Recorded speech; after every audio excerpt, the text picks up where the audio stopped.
ये आकाशवाणी पटना है। अब आप खालिद रशीद से प्रादेशिक समाचार सुनिए।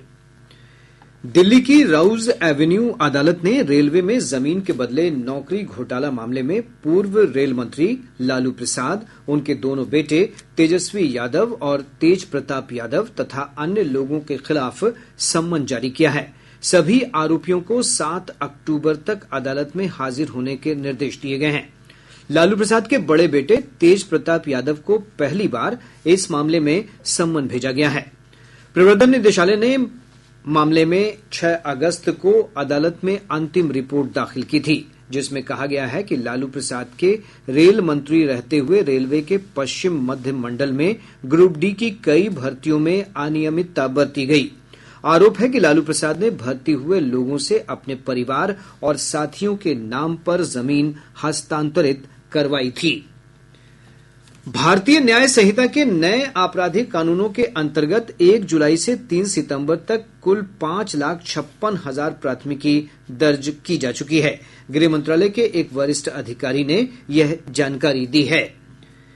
केंद्रीय संसदीय कार्य मंत्री किरेन रिजिजू ने कहा है कि वक्फ संशोधन विधेयक 2024 मुस्लिम समुदाय की बेहतरी के लिए लाया गया है।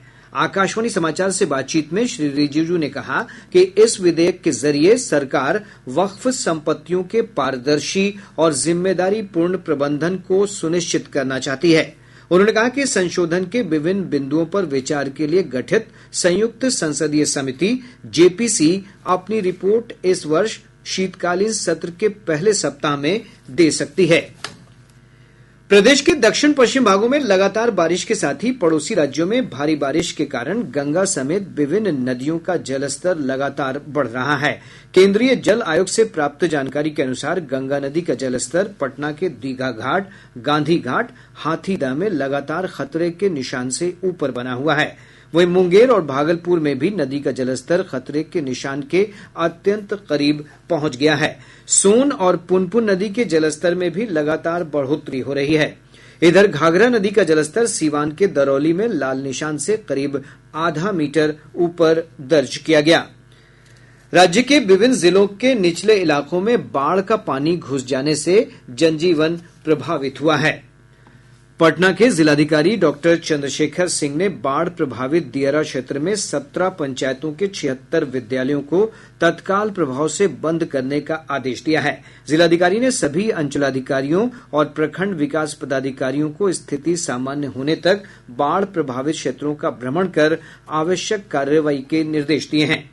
इधर वैशाली के जिला शिक्षा पदाधिकारी वीरेंद्र नारायण ने राघोपुर प्रखंड के बाढ़ प्रभावित क्षेत्रों के 52 विद्यालयों में पठन पाठन बंद करने के निर्देश दिए हैं। जारी पत्र में प्रखंड शिक्षा पदाधिकारी को इन विद्यालय के शिक्षकों को हालात सुधरने तक नजदीक के विद्यालयों में प्रतिनियुक्त करने के निर्देश दिए गए हैं। प्रादेशिक समाचार आप आकाशवाणी पटना से सुन रहे हैं।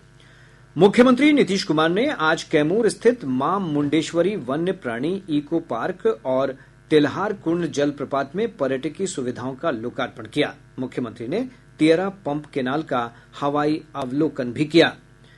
केंद्रीय माध्यमिक शिक्षा बोर्ड सीबीएसई की वर्ष 2025 की बोर्ड परीक्षाओं में भाग लेने वाले 9वीं और 11वीं कक्षा के छात्रों का पंजीकरण आज से आरंभ हो गया है। 16 अक्टूबर तक पंजीकरण कराया जा सकता है। सीबीएसई से संबद्ध विद्यालय cbse.gov.in पर अपने छात्रों का पंजीकरण करवा सकते हैं।